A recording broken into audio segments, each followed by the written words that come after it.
What is up, guys? Andre here, and today we are going to be talking about the Bally Turner patches that have happened over the course of last month, December. I've been working on all these patches myself, trying to get down to the most intricate of details, trying to make this game as balanced as I could possibly make it. Had to silence my phone. Had to make this game as balanced as I possibly can make it. So, right in front of us right now, these are the patch notes for the gameplay mechanics. There was a video made about this, but we're going to read through it really quickly. If you haven't seen the video, it's just literally the previous video. Just click around the channel. It'll be the second most recent next to this one. Let's get straight into it, and let's talk about this patch. So, the gameplay patch. First attack. At the start of the match, the player with the lower health gets first turn. Linkers.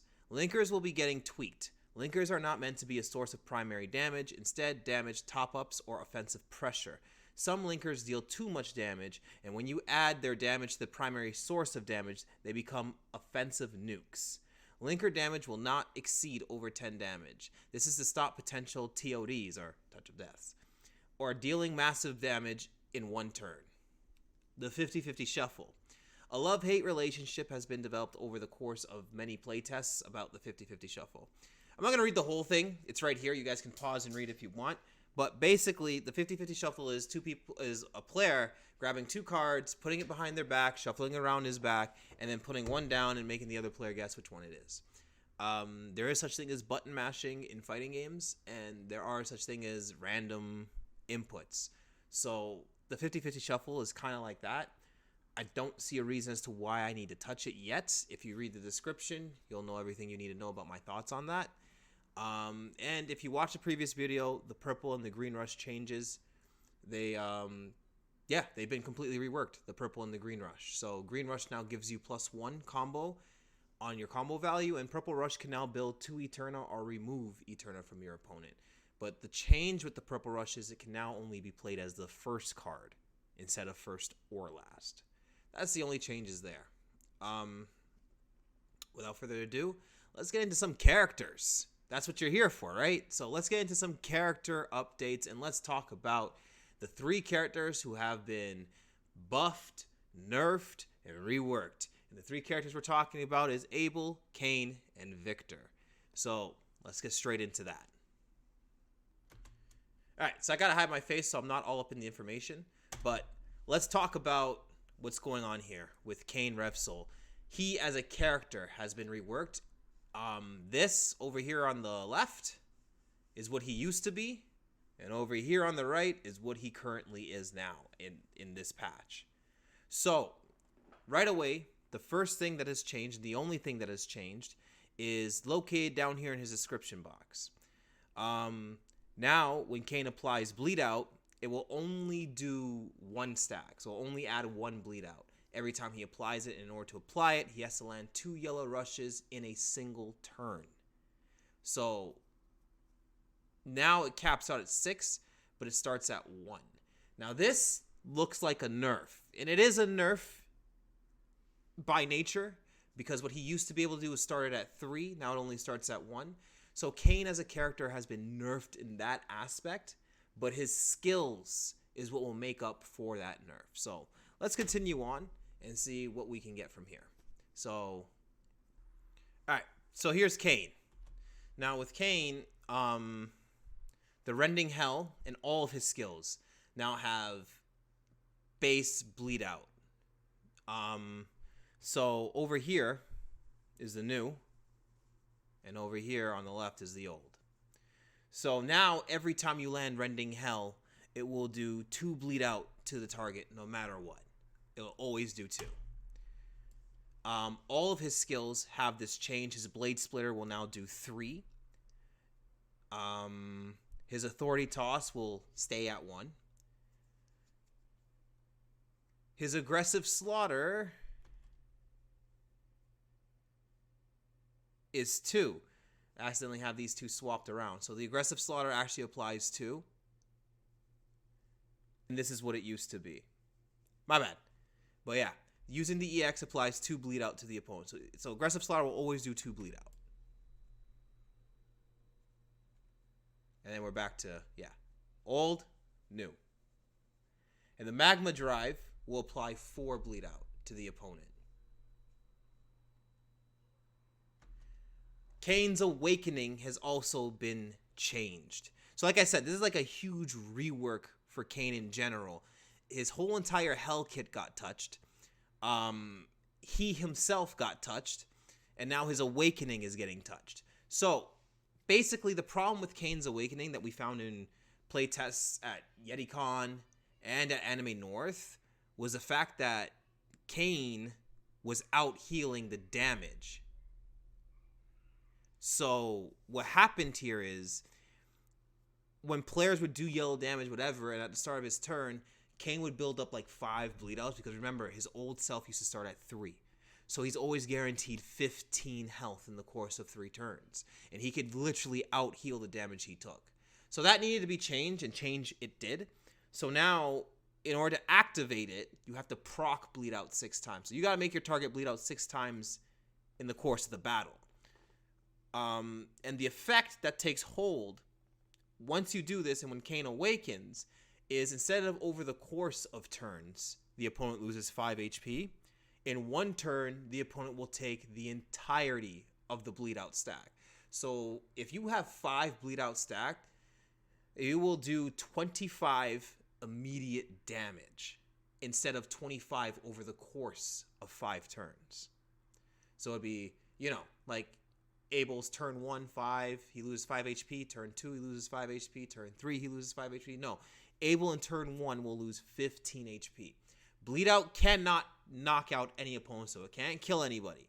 So if they're at like 5 health or whatever, like that's it. Like bleed out does nothing at that point. But that's the new Cain awakening. This is going to make him a lot more aggressive. This is going to make him make his bleed out more accessible as well to players, because one of the biggest problems players had as well was how inaccessible the bleed out was, and they let the stack just die out after it drops below 3 because it's easier to restart it than to try to rebuild it from 1. So now his yellow rushes will only add 1 stack, and all of his health skills basically have that base number at all times. So yeah, that's the Cain rework. Okay, so let's talk Abel. Abel didn't get a rework. Abel got nerfs and 1 buff. Or, no, the skill got reworked. But Abel got 2 nerfs and a rework. So he as a character stays the same. He still buffs, he still does crazy damage, etc., etc. But the Gatling beatdown has been nerfed. So on the left is what it used to be. On the right is what it is now. What has been changed is the damage values. So his EX went from 15 to 10, and his base went from 10 to 5. The cost for his EX has dropped from 5 to 4. Those are the changes there with his Gatling beatdown, and the changes with his Spirit Twister is simply just the damage. So his EX has dropped from 15 to 10. The cost of his base has gone up from 2 to 3. So these are some crazy nerfs. The reason why he received these nerfs is because Abel became this glass cannon. Not even a glass cannon. He's just this huge bruiser because he has 140 health. The second highest in the current state of the game. And he does a lot of damage. And linkers, if you looked at the rules and if you don't know what linkers are, go click on the Learn tab and start getting yourself skilled out. Start learning the skills. But linkers, basically, in its bare description, is just after you land a yellow rush or a damaging skill, you can follow up with a linker at cost and basically do the unblockable damage of what they deal. And if you EX it, you get the EX effects. Linkers can't be blocked, but they can only be used after a damaging attack has taken effect, whether it's a yellow rush or a skill. So these are unblockable moves, but there's a method to setting them up. So with that being said, these linkers, they became too strong for what they are. And Abel would basically take opponents from 100% health to 50%, 60% health in a single turn because these linkers hurt really bad. So we decided to nerf those just to keep it more balanced, to keep them more fair. And again, linkers are just meant to be these damage top-ups, not main points of damage. And the rework that we did with Abel is actually right here, his counter, the energy recoil. So energy recoil, now, this is what it used to do. And because this is what it used to do, nobody used it. Energy recoil has a 0% play in the years that we've been going to the Anime Norths and the Yeti Cons and whatever. No one plays this card because of the effect. The counter does less damage, 5 less damage, whatever. People would rather just have raw damage than a gimmick to the damage. So after studying that and learning that, we changed the energy recoil to now have damage values. So now the base does 10 and the EX does 15. This, what the hope is, it's to make his defensive options more desirable in the Hell form. It makes it more viable in the game. So we're hoping that we'll see more of this being used. Let's get on to fan favorite. So that's all Abel. But let's get to Viktor. Viktor he's got a buff. He's second fan favorite, the first being Maddox. Maddox hasn't been touched at all this patch, but Viktor is second to Maddox, but he has the most playthrough, again, second to the Ox. And he's gone through a nerf in the previous patch, 1.02. This is 1.03 now. And we decided to buff his clone. So now, as you can see, the EX didn't exist. Now it does, at a cost of 5. Now Viktor, he has a combo value of 4. But remember, with the purple rush buff, it will be easier to achieve numbers greater than 4 if played correctly. So if you get the 5 Eterna, basically what the EX does, it removes summoning sickness. So after you summon your clone in EX, when your turn is over, your clone can go right away instead of waiting for the next turn to come off of summoning sickness, and then after every turn he can go. So now the EX allows the clone to immediately take action. This is the whole description here. Of course, 1 yellow rush will remove 1 clone because Viktor can summon 2. So the primary clone and the secondary clone, they're 2 separate skills, but they do the same thing. So the clones, he can summon 2 at a time. So you need a total of 10 Eterna in a single turn to EX the both of them. If you get that, in my opinion, you've earned it. But, so he can have 2 clones activated. A yellow rush will remove 1 clone, and skill damage will remove both of them at the same time. So that is the Viktor buff that we've given him. And coincidentally, because the purple card got buffed, Viktor gained a buff off of that as well. So first we're going to talk about the green rush. This is, and we talked about it in the previous video, but I just wanted to show you guys what you're comparing it to. So this is what it used to be. This is what it is now. So what it used to be is you're sealing 1 skill to go into another 4 or another 6 if you're able, or another 3 if you're rosary or whatever. But now it's the +1. If you don't know what that means, there is a video that explains all of this, and it's the video, it's most recent video compared to this one. So it's the second most recent video. So you watch that and you'll know everything you need to know about the green rush. But these are the differences between these two. And then here's the purple rush. This is what it used to be. This is what it is now.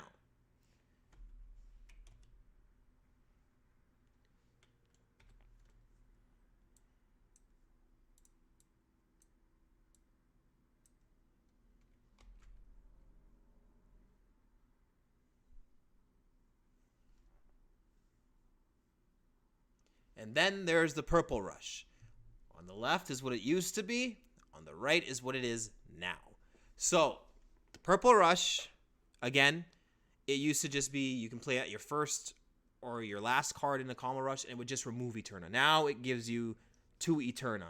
All right, as you see there, drain enemy Eterna, gain 2 Eterna. Where before it was drain enemy Eterna, build no Eterna, or gain no Eterna. Right? So that's the difference here.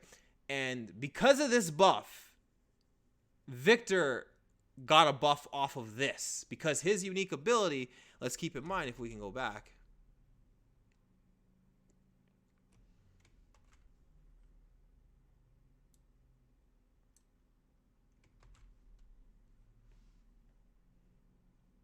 Because his unique ability over here, if Viktor lands a purple rush, he will seal 2 Eterna on his target.